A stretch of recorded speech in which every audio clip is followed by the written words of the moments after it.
Sahabat, kita jumpa lagi. Belum lama ini ramai baliho-baliho bertebaran. Beberapa pihak mencalonkan beberapa figur untuk jadi presiden RI di tahun 2024. Yang jelas, yang ramai itu ada dua yang teridentifikasi. Itu dari PSI, Giring Ganesha, dan yang juga agak sedikit kontroversi atau rame itu dari Imam Besar Habib Rizik. Jadi terhadap fenomena ini, teman-teman bertanya apa ini? Ya, saya menulis artikel, ada di deskripsi, linknya di Kompasiana. Kalau mau baca, tapi kalau mau ikutin ya ada di video ini. Judulnya ya Festival Baliho saja, kita kasih nama. Ada Giring PSI untuk Presiden 2024, tapi ada juga Habib Rizik yang pesannya mendadak patriotik. Gitu. Nah, gini ya ceritanya.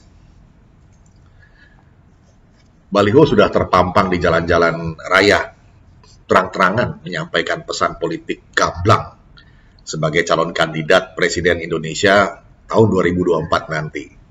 Ada dua nama, Habib Rizik Syihab atau HRS dan Giring Ganesha dari PSI atau Partai Solidaritas Indonesia. Baliho Giring PSI itu straight to the point kalau kita lihat ya pesannya. Menyatakan dirinya sebagai kandidat calon presiden 2024. Simple dan terus terang.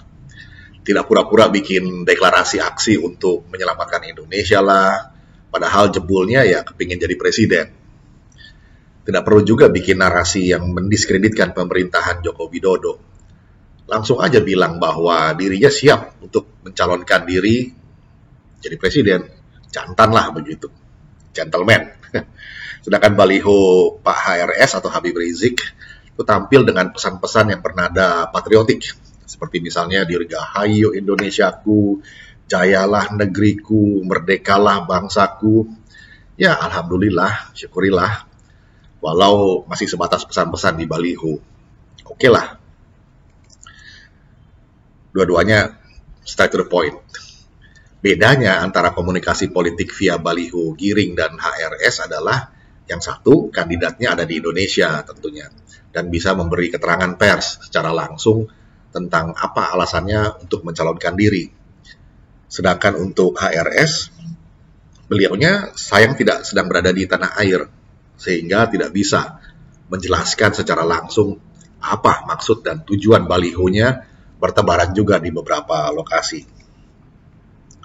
Sehingga dari keterangan Bro Giring, kita bisa tahu bahwa ia menyasar segmen pemilih muda yang bakal mendominasi voters di tahun 2024. Sekaligus juga melakukan edukasi politik agar anak-anak muda Indonesia tidak lagi alergi terhadap politik.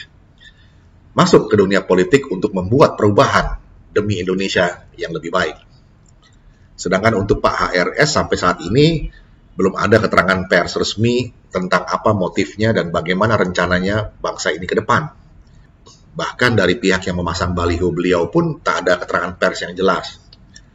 Lantaran mungkin juga belum jelas siapa yang menyponsori pemasangan baliho politik beliau. Ya sayang sekali memang. Ya, dinamika agenda Pilpres 2024 sudah mulai dengan letupan-letupan kecil. Baru kembang api sih. Belum mercon besarnya yang membunyikan ledakan.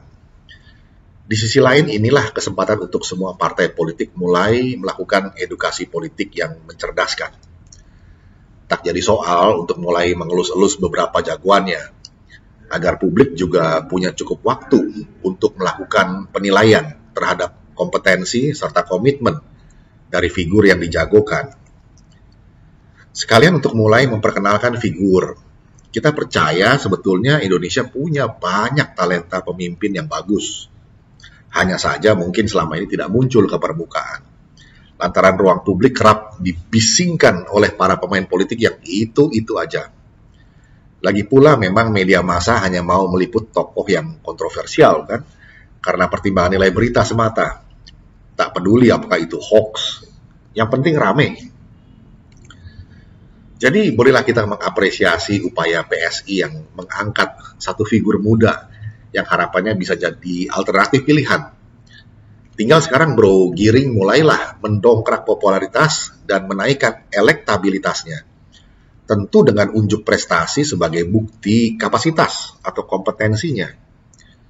Masih ada waktu untuk mengangkat popularitas serta elektabilitas pribadi Giring Ganesha. Sekaligus juga partainya, PSI.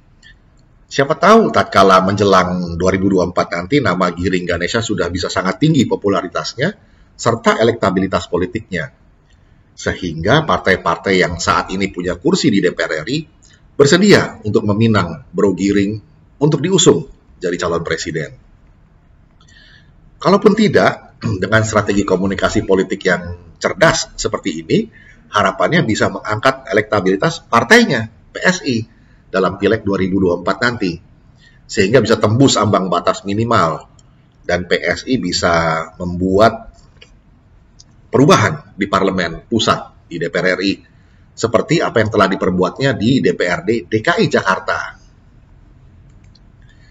Kita semua sangat mengharapkan ada pembaharuan total di parlemen, legislatif, maupun di pemerintahan atau eksekutif, untuk bisa membebaskan Indonesia dari penjajahan politik uang, intoleransi, serta hipokrisi para maling anggaran, demi bonum publikum atau kesejahteraan rakyat.